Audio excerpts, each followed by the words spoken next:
8 اگر مان لے لیکن پورے رمضان میں جماعت کے ساتھ، یہ بھی تو نبی سے ثابت نہیں، جماعت کے ساتھ پورے رمضان میں عشاء کے بعد متصلا 1، جماعت کے ساتھ پورے رمضان میں 2۔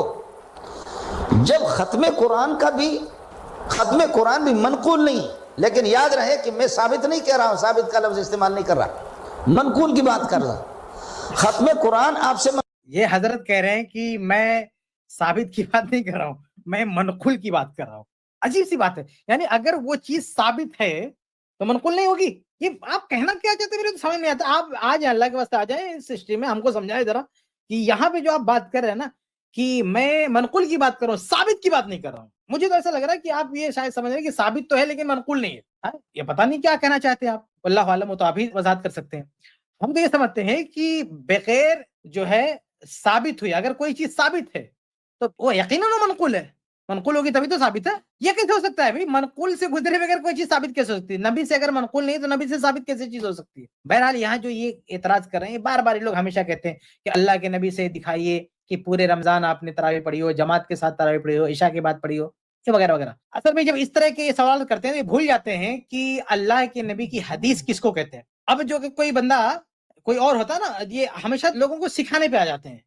اب ان کو پکڑ کے کوئی پوچھے کہ بھئی حدیث کی ڈیفینیشن کیا، حدیث کی تعریف کیا، اب ہمارے سامنے ہوتے ہیں، ہم آپ سے پوچھتے ہیں، جب یہ بات آپ نے کہی نا کہ اللہ کے نبی سے بتائیں، ثبوت دے، تو اللہ کے نبی سے ثبوت کس چیز کا نام ہے؟ حدیث کس چیز کا نام ہے؟ اللہ کے نبی سے ثابت صرف اس کو نہیں کہیں گے کہ اللہ کے نبی صلی اللہ علیہ وسلم نے خود کیا ہو، یعنی آپ کا فعل ہو۔ اللہ کے نبی صلی اللہ علیہ وسلم نے اگر کہہ دیا تو بھی نبی سے ثابت ہے، چاہے آپ صلی اللہ علیہ وسلم نے اس پہ عمل کیا یا نہیں کیا۔ والدین کی خدمت کرنا چاہیے، یہ نبی سے ثابت ہے کہ نہیں ثابت ہے کوئی شخص جو کھڑا ہو کے کہتے کہ ثابت نہیں ہے؟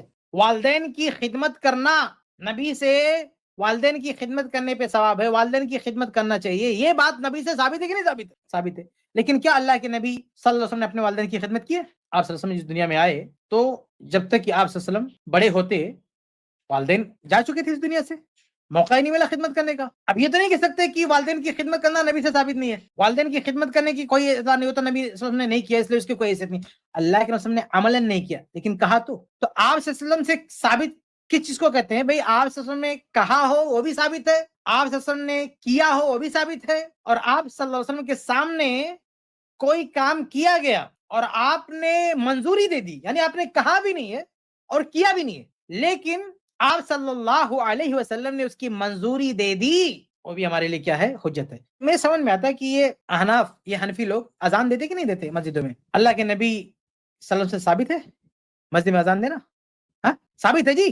ان سے وہ پکڑ کے پوچھے کہ تم لوگ 5 وقت اذان دیتے ہو، امام حنیفہ سکھا کے تم کو اللہ کے نبی صلی اللہ علیہ وسلم سے 5 وقت کی اذان دینا ثابت ہے؟ نہیں ثابت ہے، کیا دین کا حصہ ہے؟ نہیں ثابت نہیں ہے، کہا تو ہے، بلال کو اذان دلوایا تو ہے 5 ٹائم، ہاں تو کیا 5 وقت کی اذان دینا نبی سے ثابت نہیں ہے؟ 5 وقت کی اذان اگر آج کوئی دے رہا مسجد میں تو کیا وہ اللہ کے نبی کی حدیث پہ عمل نہیں کر رہا؟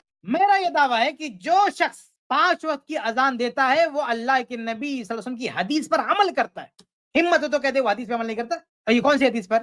یہ اللہ کے نبی صلی اللہ علیہ وسلم کی قولی تقریری حدیث ہے۔ آپ نے کہا بھی کہ اے بلال اذان دو، اور آپ کے سامنے بلال رضی اللہ عنہ نے کئی بار اذان دیا اور آپ نے اس کو منظور فرمایا۔ تو حدیث یہ بھی ہوتی ہے میرے بھائی کہ آپ نے کہا وہ بھی حدیث ہے، آپ نے کیا وہ بھی حدیث ہے، اور آپ کے سامنے کوئی کام کیا گیا وہ بھی حدیث ہے۔ یہ تینوں کے ذریعے آپ کا قول و فعل و تقریر ہو، تینوں میں سے کسی بھی ذریعے سے کوئی چیز ثابت ہو جائے وہ ہے حدیث، وہ ہے دلیل، اور ہمارے لیے وہ کافی ہے۔ سمجھ رہے؟ تو یہ جو تراویح کی بات ہے، ان تینوں میں سے کسی سے بھی ثابت ہو جائے تمہارا جواب بن گیا۔ سنن ترمذی کی حدیث کیا ہے کہ اللہ کے نبی صلی اللہ علیہ وسلم نے جب تراویح پڑھائی 3 دن، سنن ترمذی کی حدیث نمبر 806، تو صحابہ نے کیا فرمایا کہ لو نفلتنا بقیت لیلتنا هذه، کہ اے اللہ کے رسول صلی اللہ علیہ وسلم کیا ہی بہتر ہوتا کہ اگر آپ جو بقیہ راتیں رہ گئی ہیں وہ بھی آپ پڑھا دیتے۔ تو آپ نے کیا فرمایا؟ انه من قام مع الامام حتى ينصرف كتب له قيام ليلة، کہ جو امام کے ساتھ قیام کر لے پوری رات کا ثواب ملے گا۔ آپ نے کہہ دیا نا امام کے ساتھ قیام کا، یہ دلیل نہیں ہے۔ کیا آپ نے کہا تھا کہ ایک ہی دن قیام کرنا؟ آپ نے کہہ دیا امام کے ساتھ قیام کرنا، اور رمضان میں کہا یہ رمضان کی فضیلت ہے۔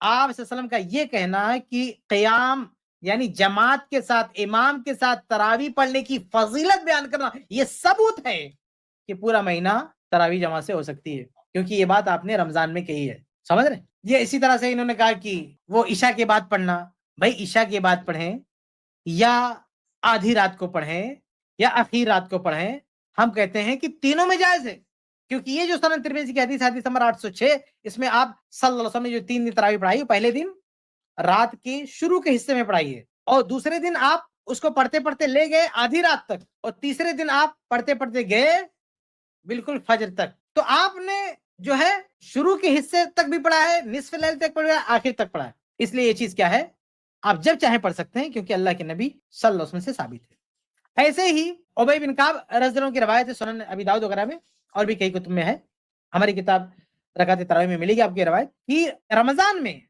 خواتین نے اللہ کے نبی صلی اللہ علیہ وسلم سے کہا کہ ہم نے ابی بن کعب رضی اللہ تعالیٰ عنہ کو طے کیا ہے تراویح پڑھانے کے لیے، تو یہ کیسا، اس کے بابت سوال کیا، تو اللہ کے نبی صلی اللہ علیہ وسلم نے اس پر بھی تقریری منظوری دی۔ تو رمضان بھر کی بات تھی نا، یعنی ایک صحابی خواتین کو پورے رمضان تراویح پڑھا رہے ہیں، رمضان بھر کی پرمیشن دی، ایک دو دن کی بات نہیں ہے، اور اللہ کے نبی نے پورے رمضان تراویح پڑھانے کی اجازت دی، اس کو منظور فرمایا۔ یہ ثبوت ہے کہ پورے رمضان آپ تراویح پڑھ سکتے ہیں، بہت ساری حدیث ہے۔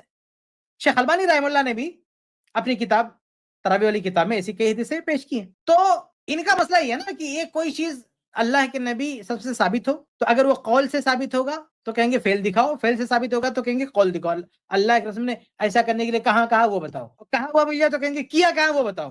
ارے بھائی چاہے کہا ہو، چاہے کیا ہو، چاہے منظور کیا ہو، تینوں ہمارے لیے دلیل ہے۔ تو یہ رکعت تراویح پورے رمضان پڑھنا اللہ کے نبی صلی اللہ علیہ وسلم کے قول سے اور آپ کی تقریر سے ثابت ہے، اور وہ بھی ہمارے لیے دلیل ہے۔